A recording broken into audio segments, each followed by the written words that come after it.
신명기 28장 1절부터 19절까지의 말씀입니다. 우리 함께 드라마 바이블로 먼저 하나님의 말씀을 읽겠습니다.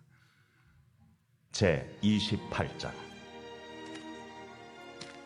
네가 네 하나님 여호와의 말씀을 삼가 듣고 내가 오늘 네게 명령하는 그의 모든 명령을 지켜 행하면 네 하나님 여호와께서 너를 세계 모든 민족 위에 뛰어나게 하실 것이라. 네가 네 하나님 여호와의 말씀을 청종하면 이 모든 복이 네게 임하며 네게 이르리니 성읍에서도 복을 받고 들에서도 복을 받을 것이며 네 몸의 자녀와 네 토지의 소산과 네 짐승의 새끼와 소와 양의 새끼가 복을 받을 것이며 네 광주리와 떡반죽 그릇이 복을 받을 것이며 내가 들어와도 복을 받고 나가도 복을 받을 것이니라. 여호와께서 너를 대적하기 위해 일어난 적군들을 네 앞에서 패하게 하시리라. 그들이 한 길로 너를 치러 들어왔으나 네 앞에서 7길로 도망하리라. 여호와께서 명령하사 네 창고와 네 손으로 하는 모든 일에 복을 내리시고 네 하나님 여호와께서 네게 주시는 땅에서 네게 복을 주실 것이며 여호와께서 네게 맹세하신 대로 너를 세워 자기의 성민이 되게 하시리니 이는 네가 네 하나님 여호와의 명령을 지켜 그 길로 행할 것임이니라.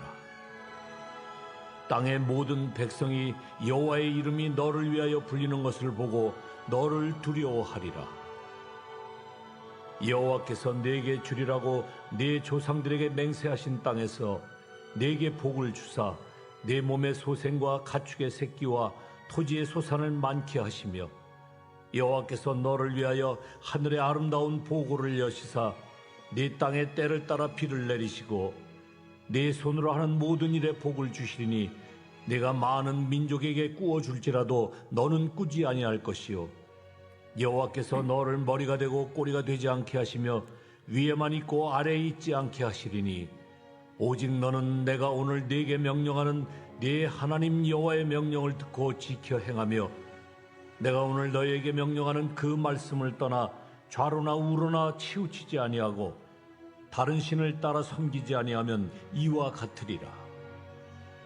네가 만일 네 하나님 여호와의 말씀을 순종하지 아니하여 내가 오늘 네게 명령하는 그의 모든 명령과 규례를 지켜 행하지 아니하면 이 모든 저주가 네게 임하며 네게 이를 것이니 네가 성읍에서도 저주를 받으며 들에서도 저주를 받을 것이요 또 네 광주리와 떡반죽 그릇이 저주를 받을 것이요 네 몸의 소생과 네 토지의 소산과 네 소와 양의 새끼가 저주를 받을 것이며 내가 들어와도 저주를 받고 나가도 저주를 받으리라. 아멘. 오늘 우리가 살펴본 이 신명기 28장 말씀 너무나 잘 아는 말씀이죠. 특별히 오늘은 그 중에 28장은 순종하면 복을 받고 단순하게 말하면 또 말씀에 순종하지 않으면 저주가 임하게 될 것이다 라는 부분에 대한 말씀인데요. 특별히 오늘은 순종했을 때 하나님께서 복을 주시겠다. 그런데 어떤 복을 주시겠다고 약속하시는지를 다양하게 기술하고 있는 것이 오늘 우리가 읽은 신명기 28장 앞부분의 내용입니다. 그런데 여러분 한 가지 질문해 볼까요? 정말 하나님의 말씀대로 살면 복 받을까요? 오늘 성경 말씀 우리에게 분명히 증언하는 겁니다. 말씀대로만 살면 복 받을 것이다. 잘 될 것이다. 하나님께서 선한 길로 인도해 주실 것이다. 여러분 이 성경 말씀을 보면서 하나님의 말씀을 가장 많이 강조했던 사람이 누구일까요? 보게 되면 사실 신약에서는 사도 바울이 말씀이 무엇인지 어떻게 만들어지게 되었는지 성경이 또 그 말씀이 얼마나 중요한지를 이야기하지만 구약에서는 여러분이 잘 아는 다윗 왕입니다. 다윗 왕은 시편에서만 해도 하나님의 말씀이 꿀송이처럼 달다라고 말하고 그 말씀이 지혜롭게 만들어지고 영혼을 소생시켜주고 등등 이 하나님의 말씀이 우리 삶 가운데 얼마나 귀한 것인지를 말씀해주고 있죠. 실제로 다윗이 왕이 되기 전까지는 늘 하나님 앞에 시편을 통해 고백했던 것처럼 말씀을 가까이 하고 말씀을 읊조리고 또 말씀을 종일 하나님 앞에 고백했던 그런 사람입니다.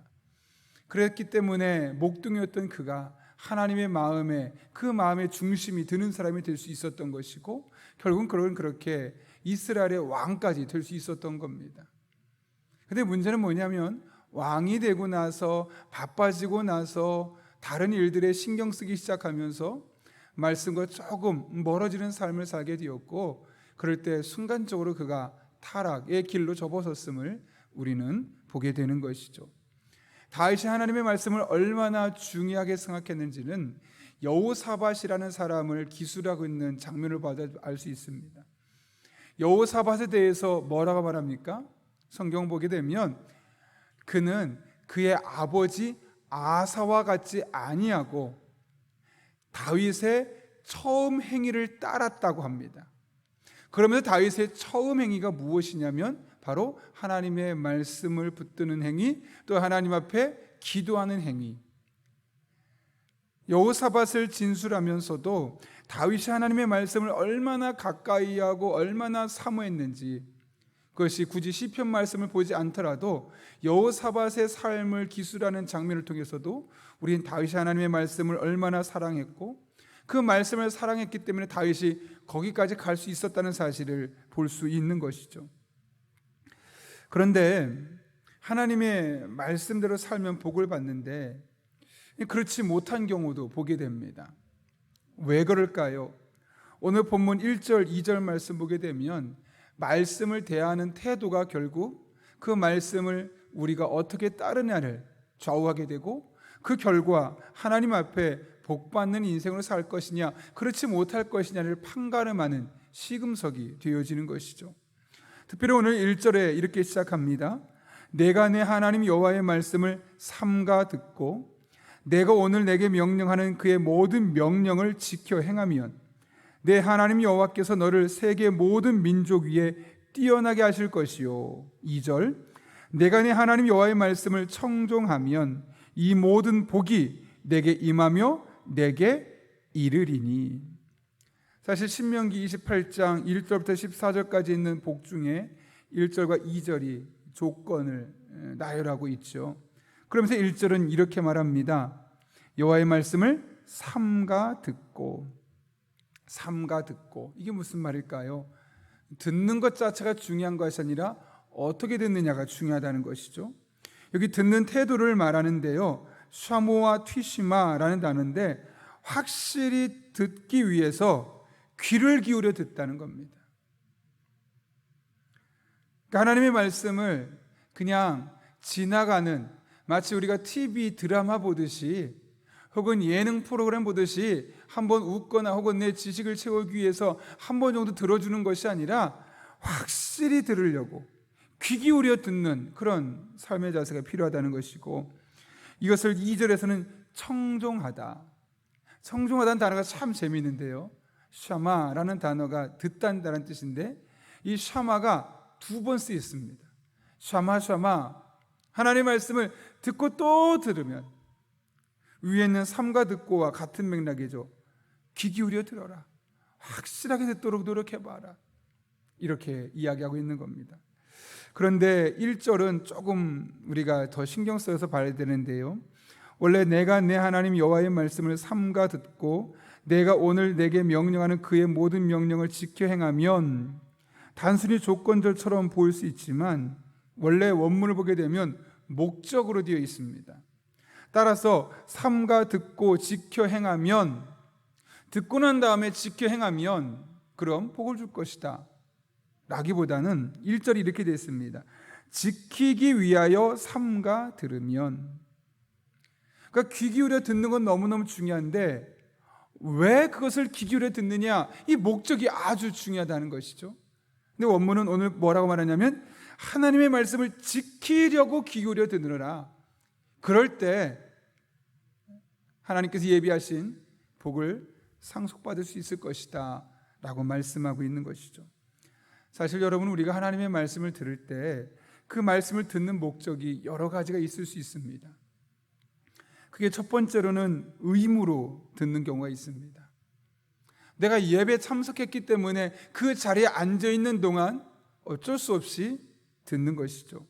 혹은 하나님의 말씀을 들으면 복이 있다, 혹은 하나님의 말씀 꼭 들어야 한다, 그런 당위성에 대한 이야기를 듣다 보니 내 마음속에 아이 그래 듣자, 들어줘야지, 들으면 좋다는데 하면서 의무처럼 들을 수 있는 것이죠. 마치 우리 남자분들 같은 경우는 군대를 다 전역하고 나는데 예비군 훈련 받는 것과 똑같습니다. 다 아는 내용인데, 민방훈련도 그렇고 다 아는 내용인데 계속 들으니까 가서 자고 졸고 그 시간이 별로 유익하지 않죠. 근데 그럼에도 불구하고 들어야 하기 때문에 듣는, 그 의무감 때문에 듣는 경우가 적지 않습니다. 여러분, 학생을 한번 생각해 보십시오. 학교 교실에 앉아 있는데요, 학생이기 때문에, 수업에 참여하기 때문에 들을 수는 있을 겁니다. 그러나 그가 의무감으로만 듣는다고 한다면 제대로 듣는 것은 불가능합니다. 왜냐하면 그의 목적은 참석 자체가 목적이기 때문에 그런 것이죠. 그런데 말씀을 들을 때 우리의 태도도 이럴 수 있다는 겁니다. 예배 참석했기 때문에, 기도에 참석했기 때문에 듣고 가야지, 오늘 저런 말씀이구나, 그렇게 하나님의 말씀을 가볍게 듣는, 의무감으로 듣는 경우죠. 그런 경우는 하나님의 말씀이 우리 귀에 제대로 들릴 수가 없는 겁니다. 분명히 그 자리에 앉아 있는데, 분명히 졸지 않았는데 끝나고 나면 무슨 말씀이었지? 그 퍼즐이 맞춰지지 않는 경우들을 보게 되는 것이죠. 하나님의 말씀을 의무로 들을 때 생기는 일입니다. 그런가 하면 하나님에 대한 지식 습득을 위해서 듣는 경우도 있죠. 하나님께서 구약에서 계속해서 이스라엘 백성들에게 요구하는 게 있으십니다. 특별히 호세아서에서 자주 발견되는데요, 이스라엘 백성들이 하나님을 안다는 겁니다. 그런데 뭐라고 말합니까? 여호와를 알라, 힘써 여호와를 알라라고 말합니다. 아니 하나님, 우리 하나님 알고 있잖아요. 무슨 말일까요? 너희는 나를 지식으로만 알고 있구나. 근데 나는 지식을 넘어서서 경험으로, 삶으로 너희가 나를 알기를 원한다. 그런 맥락에서 하나님께서 호세아서에서 계속해서 그들의 지식적으로 아는 하나님의 모습을 부정적으로 묘사하고 오히려 하나님을 경험적으로 아는 것을 독려하고 있음을 보게 되는 것이죠. 우리도 그럴 때가 있지 않습니까? 하나님의 말씀을 듣습니다. 특별히 탐구욕이 있는 사람들, 학습욕이 있는 사람들은 더 열심히 듣고, 그래서 그런 분들은 굳이 하지 말라가도 교회 오셔서 등록하시고 나서 새가족반하고 성장반하고 제자반하고 사역자반합니다. 근데 그렇지 않은 분들은 그냥 지식습득 차원에서 들어주는 경우가 있는 경우도 있죠. 어쨌든 의무감으로 듣고 지식습득을 위해 듣는 경우가 적지 않습니다. 그러나 우리는 어떻게 들으라는 겁니까? 의무로, 혹은 지식습득의 목적이 아니라는 것이죠. 오직 한 가지, 그 하나님의 말씀을 지키기 위하여 귀 기울여 들어라. 이게 참 중요하죠. 제 아내가 쌍둥이를 낳고 나서 제왕절개 수술을 했었는데요, 며칠 뒤에 퇴원을 준비하는데 간호사가 아내한테 퇴원하고 나서 매일매일 어떻게 해야 되는지, 어떻게 약을 먹고 어떻게 치료하고 자세하게 설명을 해주는 겁니다. 사실 저에게 한 것이 아닌데요, 이상하게 저도 옆에서 분명히 아내에게 하는 말인데 열심히 저도 들었습니다. 그래서 다 기억했습니다. 지금도 몇 가지는 생각날 정도로. 왜 제가 그것이 다 기억날까요? 저에게 한 말이 아니고 아내에게 한 말인데 왜 그것이 저에게 쏙쏙 다 들렸고 기억이 날 수밖에 없었겠습니까? 남편으로서 간호사가 아내에게 해준 말이지만 내가 도움이 되어야지, 내가 저것을 지켜줘야지, 내가 저렇게 아내에게 병 간호할 때 도와줘야지, 이런 마음이 생기니까 적극적으로 듣게 되고 잊지 않으려고 하고 아내랑 확인하게 되고, 그래서 실수가 없어지게 되고, 그래서 빠른 회복을 경험할 수 있었던 것이죠. 그 말씀을 지키기 위해서, 그 사람이 말한 것대로 행동하기 위해서 듣는 것이 얼마나 우리에게 중요한지를 그때 한번 깨닫게 되었습니다. 그런데 여러분도 그러셨겠지만 종종 TV 다큐멘터리를 보게 되면 의학상의 여러 가지 정보가 나오지 않습니까? 여러분, 그들을 또 어떻게 들었습니까? 보통 귀를 기울여 듣긴 하지만 조금 시간이 지나고 나면 다 까먹습니다. 웬만하면 한두 가지 중요한 사실 외에는 다 잊어버릴 겁니다. 왜 그럴까요? 저거 들으면 유익한 정보로 알지 반드시 저렇게 해야지 라는 마음으로 듣지 않기 때문에 그렇습니다. 그런데 만약 암 환자인 분이 암에 좋다는 정보를 TV로 다큐멘터리를 보게 된다면 똑같이 그 정보를 보는데 암에 걸리지 않은 사람과 암에 걸린 분은 다르게 그것을 볼 겁니다. 암에 걸린 사람은 저거 한번 해봐야지, 정확하게 들으려고 귀 기울여 듣겠고요, 심지어 그것도 잊어버릴까 봐 메모하며 듣지 않겠습니까? 이것이 어떤 목적을 갖고 듣느냐에 따라서 그 듣기에 대한 적극적인 모습이 달라질 수 있다는 것이죠. 여러분, 우리 하나님의 말씀을 들을 때 그리스도인이기 때문에 어쩔 수 없이 듣는 경우가 있고, 예배 참석했기 때문에 어쩔 수 없이 듣는 경우가 있을 수도 있겠지만, 가장 중요한 것은 그 말씀을 지키기 위해서, 이 말씀이 나의 삶의 일부가 되게 하기 위해서, 이 말씀이 정말 그러한지 아니한지 나의 삶으로 지키고 난 뒤에 경험하기 위해서 그 말씀을 들을 때와 그렇지 않을 때는 전혀 다른 태도, 사세가 나타날 수밖에 없는 겁니다. 이처럼 어떤 마음가짐으로 듣느냐에 따라서 태도가 달라지게 되었고, 기억나는 정보의 양이 달라지며, 또한 그를 향한 실천력 또한 다를 수밖에 없는 겁니다. 여러분, 하나님의 말씀을 실천하기 위하여, 오늘 말씀대로 하면 하나님의 말씀을 지켜 행하기 위하여 삼가들어라, 귀 기울여 들어라.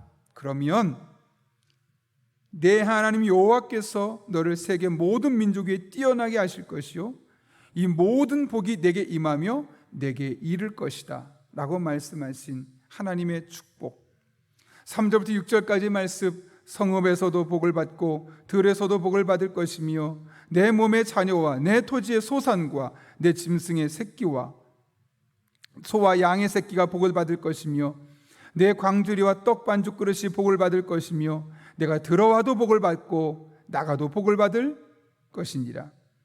그 이후에 7절부터 14절까지 말씀 보면 계속해서 이 사실을, 하나님께서 어떤 방법으로 복 주시는지 말씀해 주고 있습니다. 그러므로 여러분, 28장의 말씀을 잘 기억하면서 우리가 하나님의 말씀을 듣되 적극적으로 들었으면 좋겠습니다.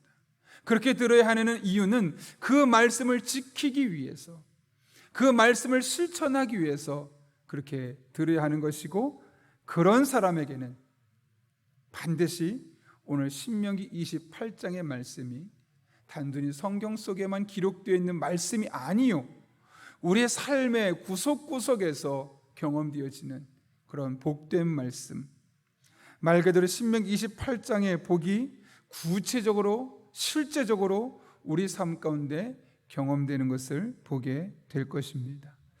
우리가 하나님의 말씀을 지켜 행하기 위하여 듣고 또 그렇게 듣는 가운데 하나님이 예비하신 은혜와 축복들 온전히 여러분의 삶의 순간순간 경험하는 그런 주의 종들 될 수 있기를 예수님의 이름으로 축원합니다. 우리 함께 기도하겠습니다. 거룩하신 아버지 하나님, 오늘 신명기 28장의 말씀, 하나님의 말씀 듣고 행하면 복을 받을 것이라 말씀하셨는데, 그 가운데 하나님의 말씀을 의무감으로 어쩔 수 없이 지식을 위해서 듣는 것이 아니라 지켜 행하기 위해서 듣게 되어질 때 그 말씀이 결국 우리의 삶의 능력과 지혜와 하나님의 도우심으로 경험됨을 깨닫게 됩니다. 우리 모든 성도들 하나님의 말씀을 지켜 행하기 위하여 듣게 하시고, 그 가운데 신명기 28장에 약속된 하나님의 은혜와 축복들을 삶의 순간순간마다 구석구석마다 경험하게 하여 주옵소서. 함께 하실 줄로 믿사오며 예수님의 이름으로 기도하옵나이다. 아멘.